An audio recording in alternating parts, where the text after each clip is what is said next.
마음의 상처를 치유하고 다시 일어서는 법 부처님이 전하는 33가지 회복의 지혜. 누구나 살다 보면 깊은 상처를 받는 순간이 있습니다. 믿었던 사람에게 배신당했을 때, 사랑하는 사람을 잃었을 때, 꿈이 무너졌을 때, 모든 것을 잃었다고 느낄 때, 그런 순간 우리는 다시는 일어설 수 없을 것 같은 절망에 빠집니다. 오늘은 그런 당신을 위한 이야기입니다. 2600년 전, 부처님도 왕자의 지위를 버리고 깨달음을 찾아 떠나기 전 깊은 고뇌의 시간을 보냈습니다. 늙음 병듦 죽음 앞에서 무력함을 느꼈고 삶의 의미를 잃었습니다. 하지만 그 고통을 통과한 후 그는 누구보다 밝은 빛이 되었습니다. 오늘은 마음의 상처를 치유하고 다시 일어서는 33가지 지혜를 나누려 합니다. 이것은 단순한 위로가 아닙니다. 실제로 당신을 변화시킬 수 있는 구체적인 방법들입니다. 첫 번째, 지혜. 상처받았다는 것은 살아있다는 증거입니다. 죽은 나무는 상처받지 않습니다. 돌멩이는 아픔을 느끼지 않습니다. 당신이 상처받고 아파한다는 것은 당신이 살아있고 느끼고 사랑할 수 있는 존재라는 증거입니다. 상처는 당신이 약해서가 아니라 당신이 용감하게 살았기 때문에 생긴 훈장입니다. 두 번째, 지혜. 눈물은 영혼의 해독제입니다. 울지 마라, 참아라, 강해져라. 우리는 이런 말들을 너무 많이 들었습니다. 하지만 눈물은 약함의 표시가 아니라 치유의 시작입니다. 몸에 독이 들어오면 구토를 하듯이 마음에 독이 쌓이면 눈물로 씻어내야 합니다. 실컷 우세요. 그것이 치유의 첫걸음입니다. 세 번째, 지혜. 가장 깊은 골짜기가 가장 높은 산을 만듭니다. 지금 당신이 있는 곳이 인생의 바닥이라고 느껴지나요? 좋은 소식이 있습니다. 바닥을 쳤다는 것은 이제 올라갈 일만 남았다는 뜻입니다. 가장 깊은 골짜기를 경험한 사람이 가장 높은 산을 오를 수 있습니다. 지금의 고통이 미래의 높이를 결정합니다. 네 번째, 지혜. 상처는 빛이 들어오는 통로입니다. 페르시아 시인 루미는 말했습니다. 상처는 빛이 당신 안으로 들어오는 곳이라고. 금이 간 항아리가 더 아름다운 이유는 그 틈으로 빛이 새어나오기 때문입니다. 당신의 상처도 마찬가지입니다. 그곳으로 이해와 공감과 지혜가 들어옵니다. 다섯 번째, 지혜. 혼자서 치유하려 하지 마세요. 우리는 강해 보이려고 혼자서 모든 것을 감당하려 합니다. 하지만 상처받은 동물도 무리를 찾아갑니다. 도움을 청하는 것은 약함이 아니라 지혜입니다. 친구에게, 가족에게, 때로는 전문가에게 손을 내미세요. 함께하면 견딜 수 있습니다. 여섯 번째, 지혜. 복수는 독을 마시면서 상대가 죽기를 바라는 것입니다.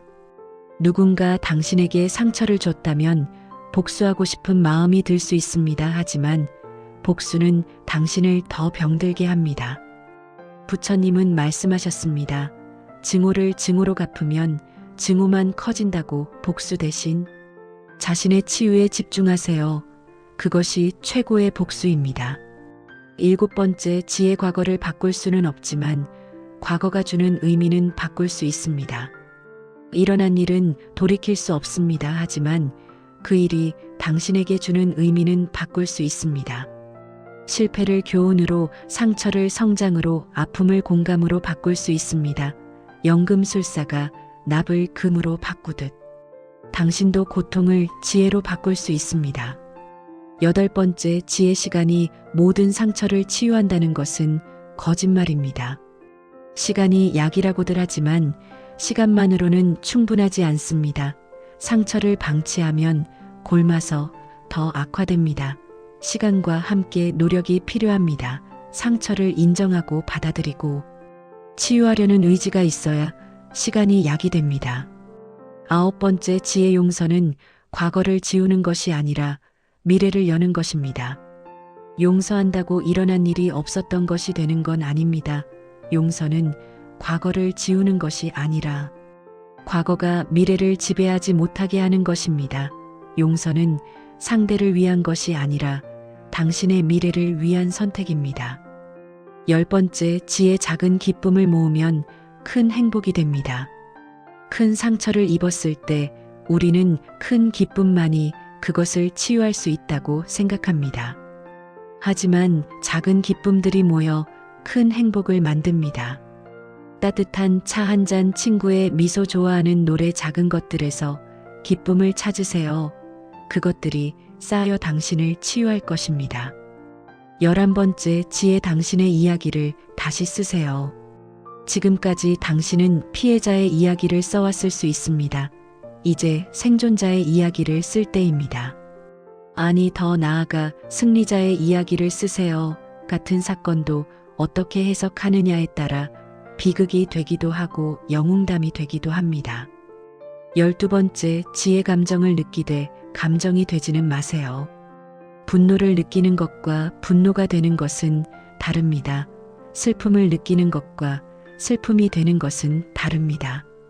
감정은 구름처럼 지나가는 것입니다.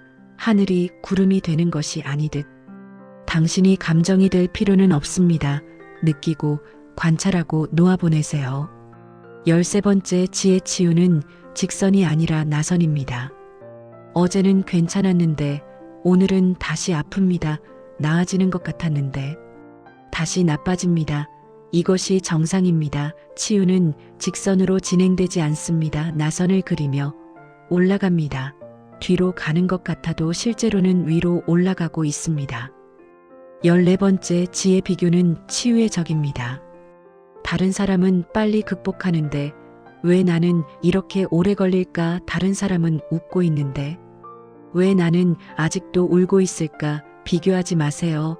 치유의 속도는 사람마다 다릅니다. 당신의 속도가 당신에게 맞는 속도입니다. 15번째, 지혜. 몸을 돌보면 마음이 따라옵니다. 마음이 아플 때 우리는 몸을 방치합니다. 하지만 몸과 마음은 연결되어 있습니다. 산책을 하세요. 스트레칭을 하세요. 따뜻한 물에 목욕을 하세요.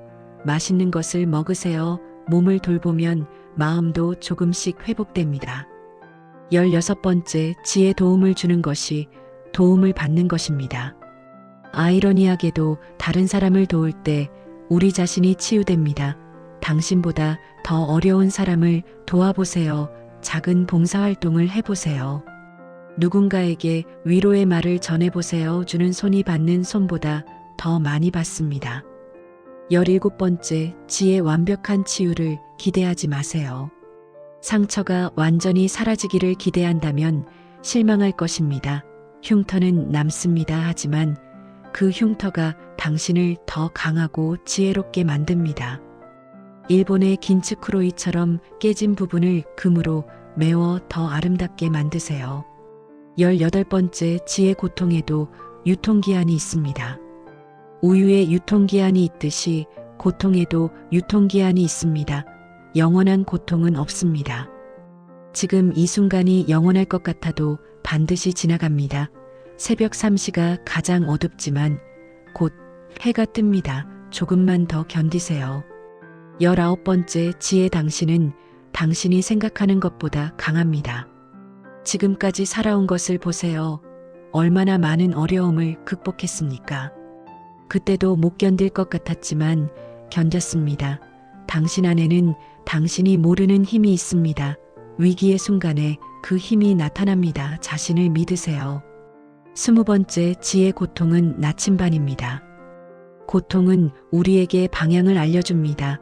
무엇이 중요한지, 무엇이 소중한지, 무엇을 바꿔야 하는지 알려줍니다. 고통이 없었다면 우리는 길을 잃었을 것입니다.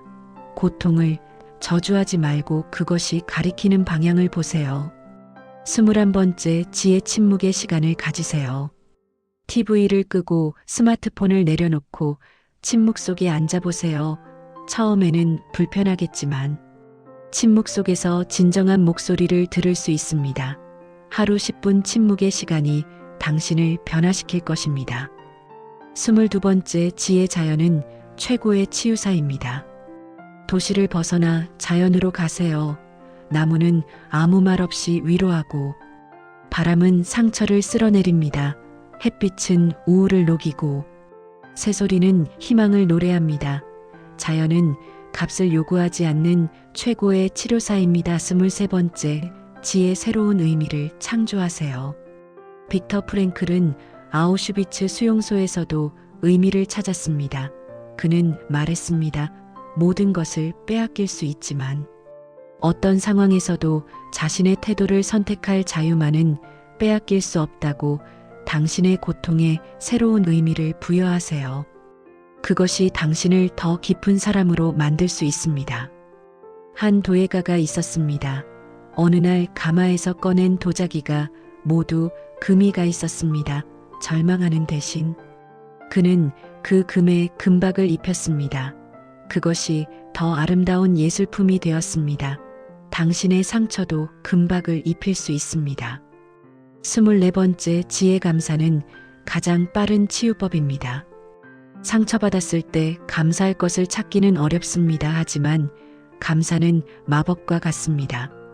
숨 쉴 수 있음에 감사하세요. 볼 수 있음에 감사하세요. 살아있음에 감사하세요. 작은 감사가 큰 치유를 가져옵니다. 매일 저녁 감사한 것 3가지를 적어보세요. 처음에는 억지로라도 찾아보세요. 따뜻한 이불, 맑은 하늘, 친절한 점원, 아무것도 아닌 것 같지만 이것들이 쌓이면 당신의 관점이 바뀝니다. 25번째, 지혜 당신의 상처가 누군가의 희망이 됩니다. 지금 당신이 겪는 고통이 언젠가 누군가에게 희망이 될 것입니다. 당신이 극복한 이야기가 누군가에게 용기가 될 것입니다. 당신의 흉터가 누군가에게 길잡이가 될 것입니다. 지금의 아픔이 미래의 선물입니다. 헬렌 켈러는 보지도 듣지도 못했지만 수많은 사람에게 빛이 되었습니다. 닉 부이치치는 팔다리가 없지만 전 세계에 희망을 전합니다. 당신의 상처도 언젠가 누군가를 치유할 것입니다. 26번째, 지혜 작은 승리를 축하하세요. 오늘 침대에서 일어났다면 축하하세요. 밥을 먹었다면 축하하세요. 누군가와 대화했다면 축하하세요. 작은 승리도 승리입니다. 매일의 작은 승리가 쌓여 큰 회복이 됩니다. 우울증을 앓던 한 사람은 매일 작은 목표를 세웠습니다. 오늘은 샤워하기, 내일은 산책하기, 모레는 친구에게 전화하기. 6개월 후 그는 마라톤을 완주했습니다. 작은 걸음이 큰 여정을 만듭니다. 27번째, 지혜 당신만의 치유의식을 만드세요. 고대부터 인간은 의식을 통해 치유했습니다. 당신만의 의식을 만드세요. 매일 아침 향을 피우거나 일기를 쓰거나 명상을 하거나 춤을 추거나 노래를 부르거나 무엇이든 당신을 치유하는 의식을 만드세요. 한 여성은 이혼 후 매일 저녁 자신을 위해 촛불을 켰습니다. 그리고 그 앞에서 5분간 자신에게 말했습니다. 나는 충분하다. 나는 사랑받을 자격이 있다. 나는 회복하고 있다. 1년 후 그녀는 완전히 다른 사람이 되어 있었습니다. 28번째, 지혜 경계를 세우는 것은 사랑입니다. 상처받은 후에는 경계를 세우는 것이 중요합니다. 모든 사람을 받아들일 필요는 없습니다. 당신을 다치게 하는 사람과 거리를 두는 것은 차가움이 아니라 자기 사랑입니다. 애노라고 말하는 법을 배우세요. 정원사가 잡초를 뽑는 것은 미움 때문이 아니라 꽃을 보호하기 위해서입니다. 당신의 마음 정원에서도 잡초를 뽑아야 합니다. 독이 되는 관계, 에너지를 빼앗는 사람들, 그들과 거리를 두는 것이 치유의 시작입니다. 29번째, 지혜 창조는 최고의 치료입니다. 무언가를 만들어 보세요. 그림을 그리거나 글을 쓰거나 요리를 하거나 정원을 가꾸거나 무엇이든 창조하세요. 창조는 파괴의 반대입니다. 상처가 파괴했다면 창조가 회복시킵니다.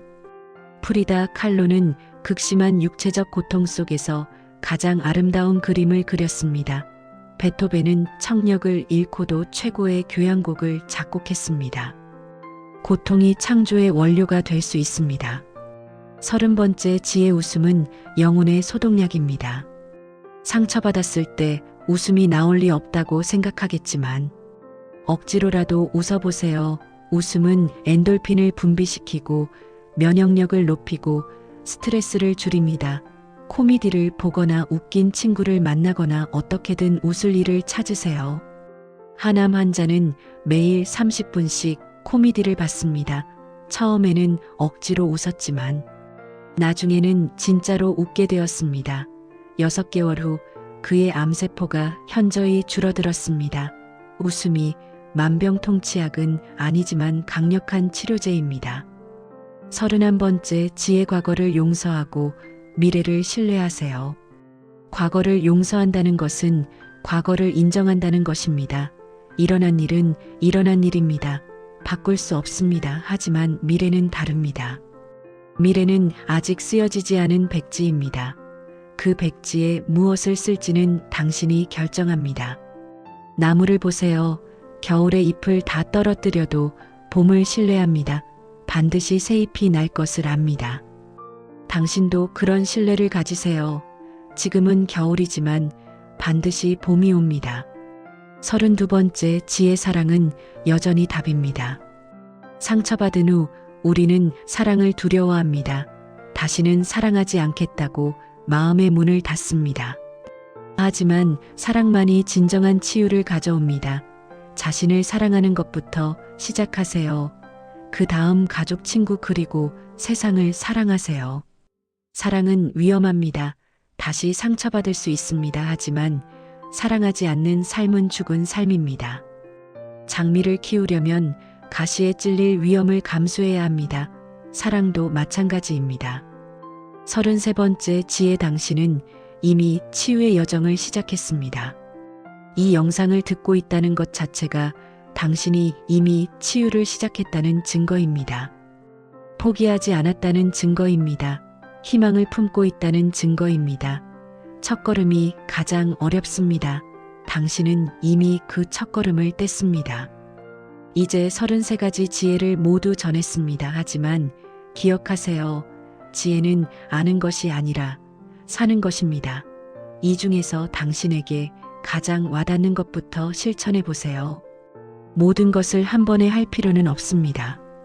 치유는 하루아침에 일어나지 않습니다. 씨앗이 꽃이 되기까지 시간이 걸리듯 상처가 지혜가 되기까지도 시간이 걸립니다. 서두르지 마세요. 당신의 속도로 가세요. 때로는 앞으로 나아가는 것 같다가도 뒤로 물러나는 것처럼 느껴질 것입니다. 괜찮습니다. 파도도 밀려왔다. 물러갔다를 반복하며 바위를 조각합니다. 당신의 치유도 그렇게 일어날 것입니다. 오늘 밤 잠들기 전 자신에게 이렇게 말해주세요. 나는 오늘도 잘 견뎌냈다. 나는 충분히 강하다. 나는 회복하고 있다. 내일은 더 나은 날이 될 것이다. 당신이 얼마나 특별한 존재인지 아시나요? 70억 인구 중에 당신과 똑같은 사람은 단 한 명도 없습니다. 당신의 지문이 유일하듯 당신의 존재도 유일합니다. 그런 당신이 지금 여기 있다는 것 자체가 기적입니다. 상처는 당신을 정의하지 않습니다. 상처는 당신의 일부일 뿐 전부가 아닙니다. 당신은 상처보다 훨씬 크고 강하고 아름다운 존재입니다. 구름이 해를 가려도 해가 사라지는 것이 아니듯 상처가 당신을 가려도 당신의 본질은 변하지 않습니다. 언젠가 당신은 오늘을 돌아보며 감사하게 될 것입니다. 그 아픔이 있었기에 지금의 내가 있구나. 그 상처가 나를 더 깊고 넓은 사람으로 만들었구나 하고 깨닫게 될 것입니다. 마지막으로 이것만은 꼭 기억하세요. 당신은 혼자가 아닙니다. 이 순간에도 전 세계 수많은 사람들이 당신과 비슷한 아픔을 겪고 있고 회복하고 있습니다. 우리는 모두 상처받은 치유자들입니다. 티베트에는 이런 인사말이 있습니다. 당신 안의 빛이 내 안의 빛을 알아봅니다. 상처 속에서도 당신 안에는 여전히 빛이 있습니다. 그 빛을 믿으세요. 그 빛이 당신을 어둠에서 이끌어낼 것입니다. 부처님은 말씀하셨습니다.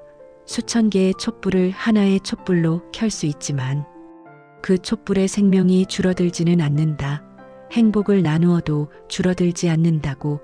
당신의 치유 이야기가 누군가에게 촛불이 되기를 바랍니다. 오늘부터 새로운 장을 시작하세요. 과거의 장은 이미 쓰여졌고 수정할 수 없습니다. 하지만 새로운 장은 백지입니다. 무엇을 쓸지는 당신이 결정합니다. 비극으로 끝나는 이야기가 아니라 승리로 끝나는 이야기를 쓰세요. 나비는 애벌레였던 자신을 기억하지 못한다고 합니다. 당신도 언젠가 지금의 아픔을 잊고 날개를 펼치고 있을 것입니다. 그때까지 조금만 더 견디세요. 당신의 날개가 자라고 있습니다. 이 긴 이야기가 당신의 마음에 작은 위로가 되었기를 바랍니다.